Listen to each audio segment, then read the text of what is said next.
mohon beri kami ijazah. Ijazah apa?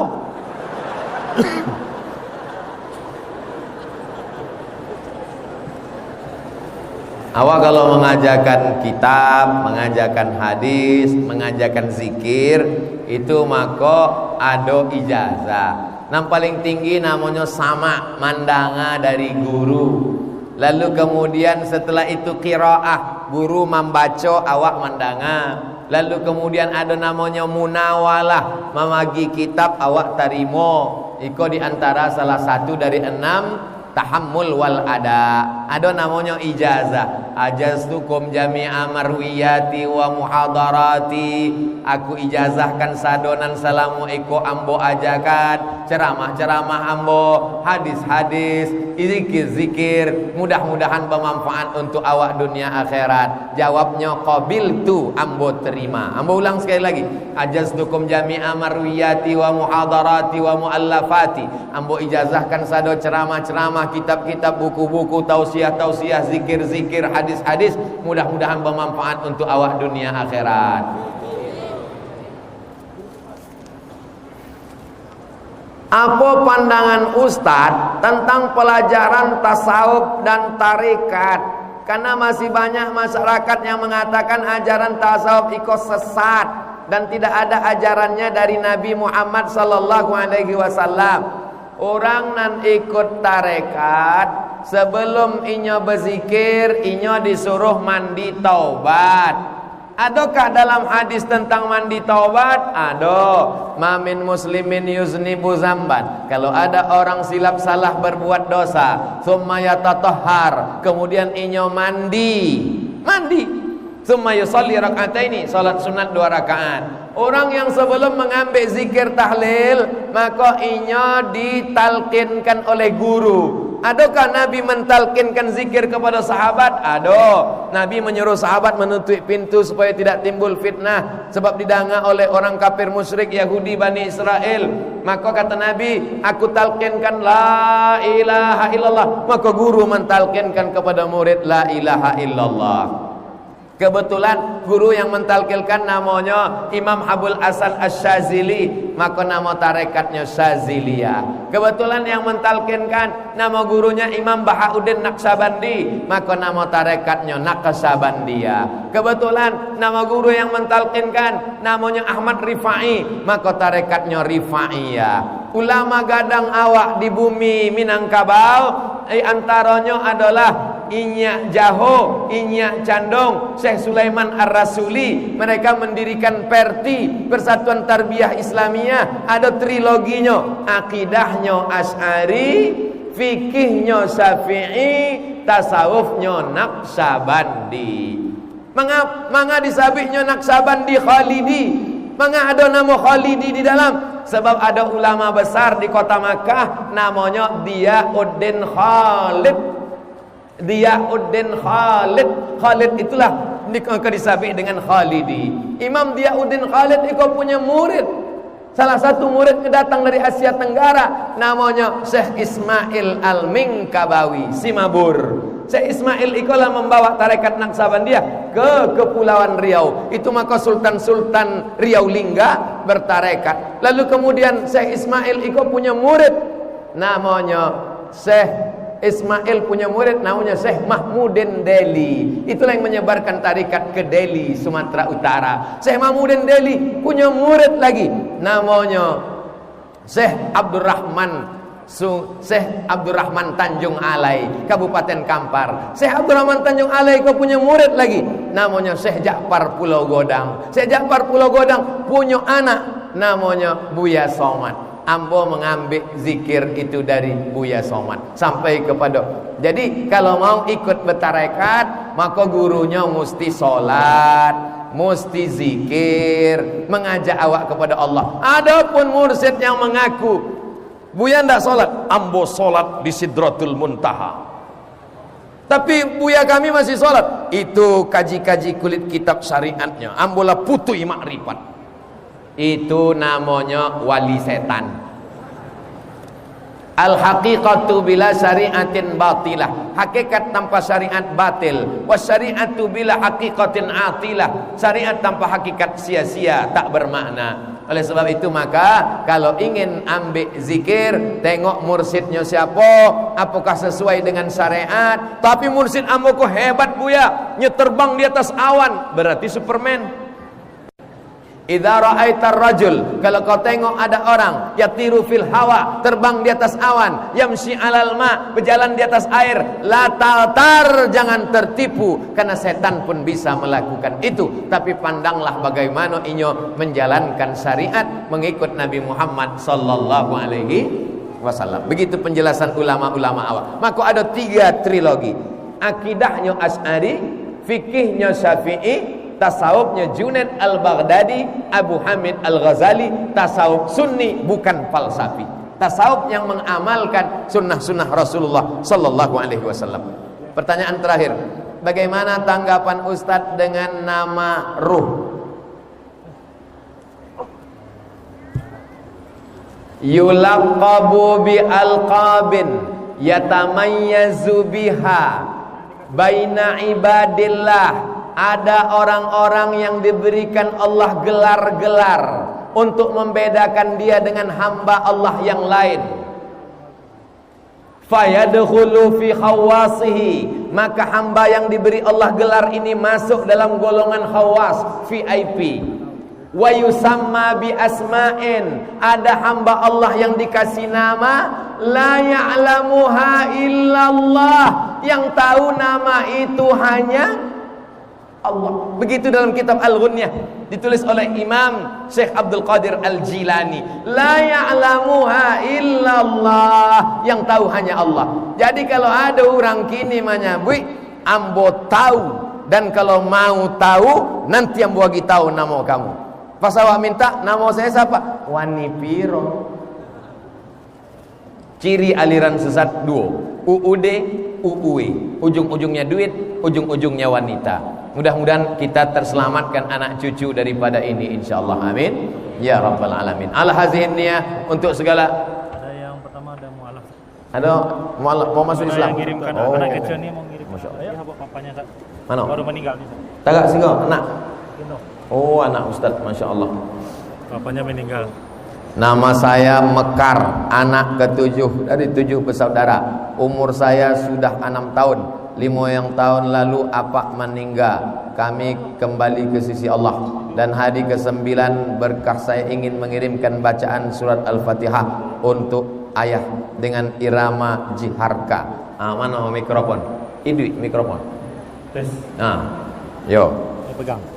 Bacaan. Dengar baik-baik. Awaskan.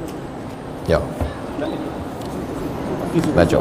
Assalamualaikum. Assalamualaikum warahmatullahi wabarakatuh. Waalaikumsalam warahmatullahi wabarakatuh.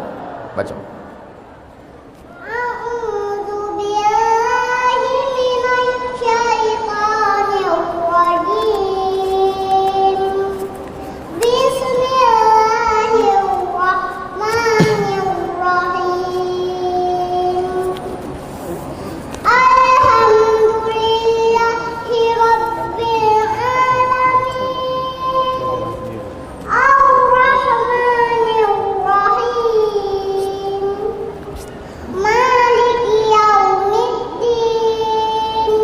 Iyyaka na'budu wa iyyaka nasta'in. Ihdinas siratal mustaqim. Siratal ladzina an'amta 'alaihim ghairil maghdubi 'alaihim waladdallin. Amin. Mudah-mudahan menjadi anak solehah insyaallah. Allahumma faqihhu fid din wa 'allimhu ta'wil warzuqhu fahmal mursalin wahfazhu min kulli su' wa syarr. Jadikanlah anda kami anak yang solehah, menjadi penghafal Quran, mujahidah fi sabilillah. Wassallallahu ala sayyidina Muhammad wa ala alihi wasallam. Alhamdulillahirabbil alamin. Ngajiin sekolah hafal Quran ya.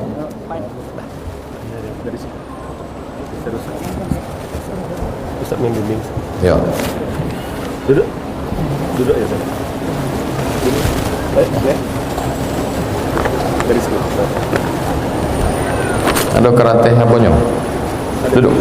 Duduk Anda ini badan alatnya tadi mana? Tepat. Duduk. Dekat dari apa? Nama apa yang tadi ada? Nama yang Beko tuliskan nama, keterangan yang membimbing syahadat, saksi untuk perubahan KTP dan akte. Siapa nama? Dewi. Apakah Dewi masuk Islam berdasarkan keinginan sendiri tanpa ada paksaan dari pihak manapun? Keinginan sendiri, Ustaz. Baik.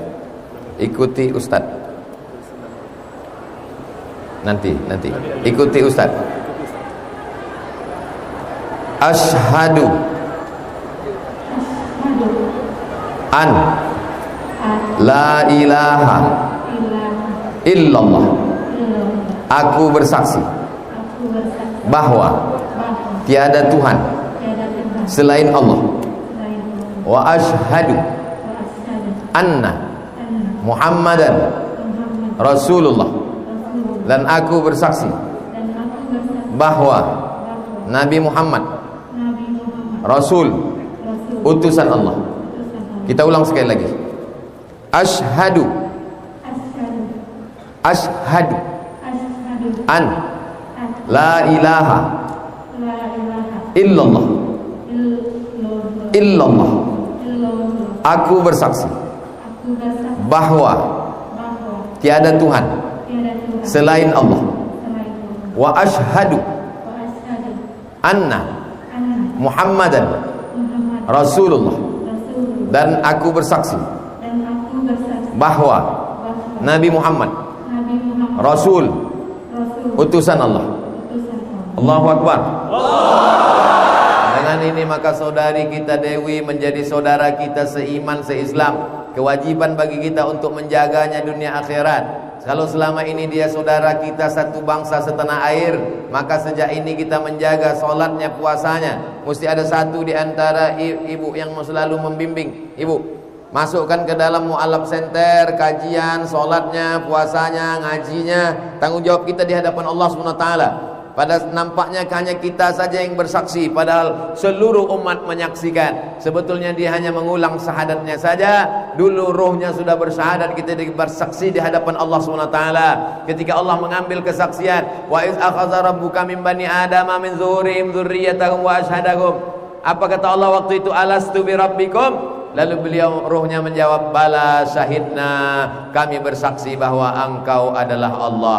Mudah-mudahan diterima iman Islam, istiqomah sampai akhir hayat, bersama di dunia, bersama di surga Jannatul Firdaus.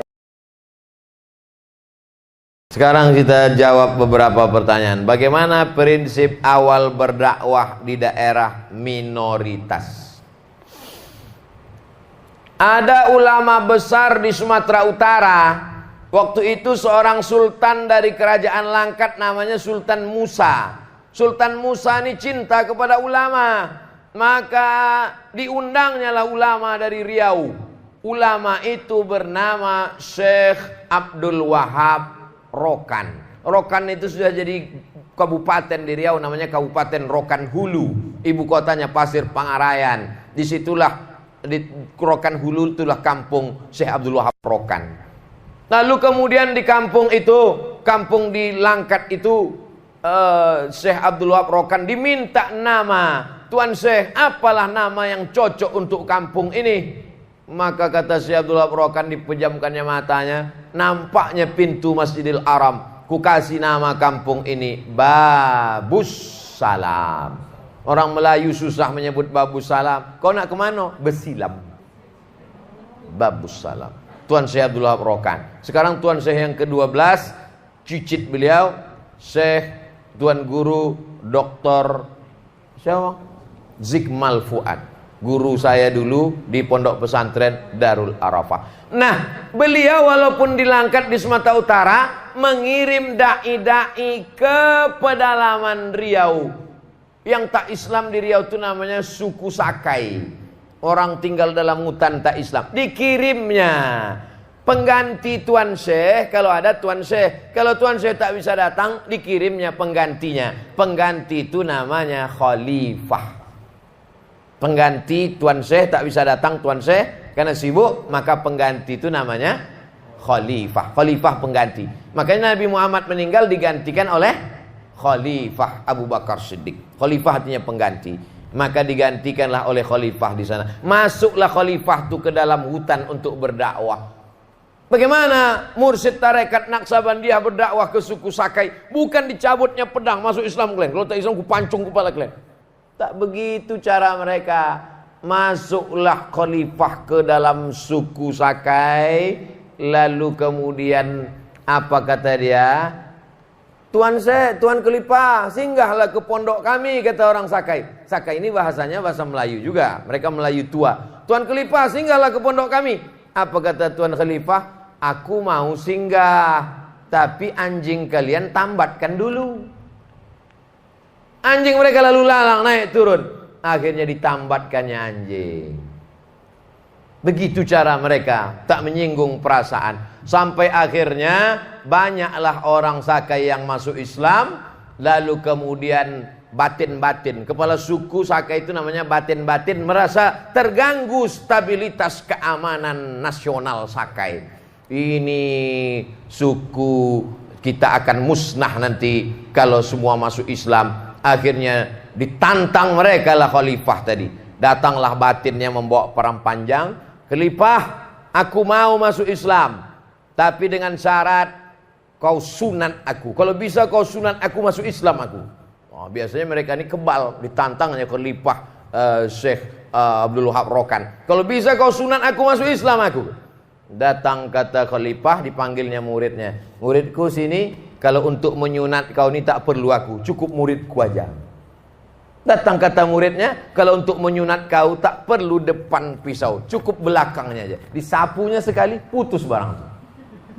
Itulah asal muasal masuk Islamnya suku Sakai. Ditulis cerita itu dalam sebuah buku yang ditulis oleh UU Hamidi, budayawan Riau, dicetak di Pustaka UIR Press Universitas Islam Riau. Judulnya Kontribusi Tarekat Naqsabandiyah dalam mengislamkan suku primitif suku Sakai. Jadi orang Sakai hampir semua sudah masuk Islam, ada sebagian yang tidak. Jadi mereka masuk Islam itu dengan cara yang lembut, dengan cara yang santun. Dukun-dukun, bomoh-bomoh, tergantikan profesinya dengan tuan mursyid, tuan khalifah dan mursyidin. Jadi menarik bagaimana pengislaman suku oleh tarekat Naqsabandiyah. Sesudah suku terasing tadi masuk Islam ke masjid, datanglah orang sekarang membid'ahkan tarekat. Orang tarekat mengislamkan yang tak Islam.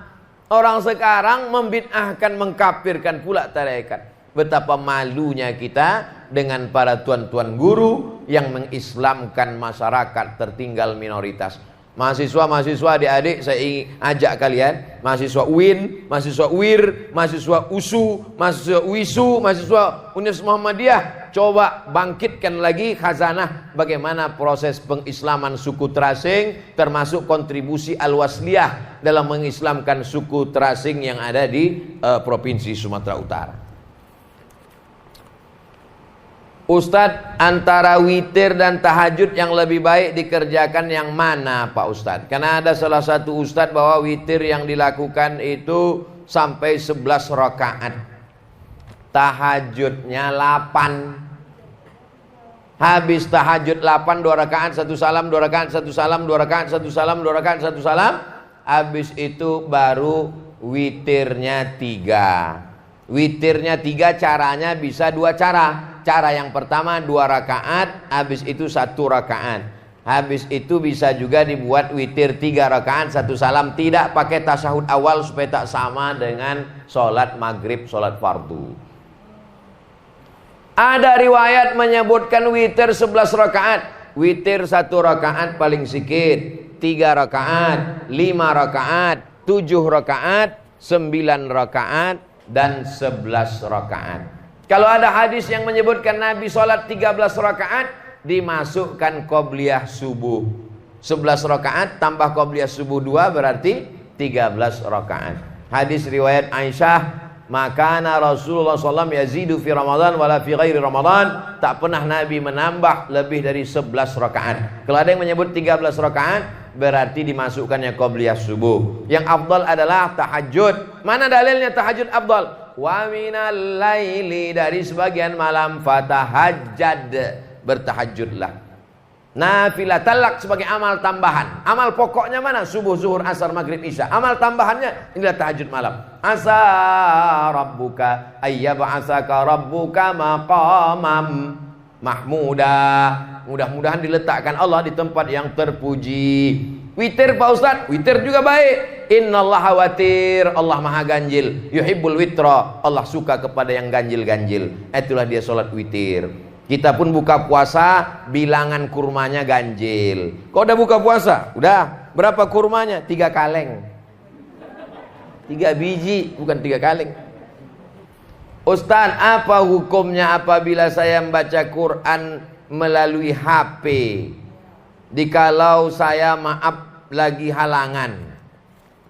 Perempuan yang berhalangan tak boleh membawa Quran, tak boleh memegang Quran.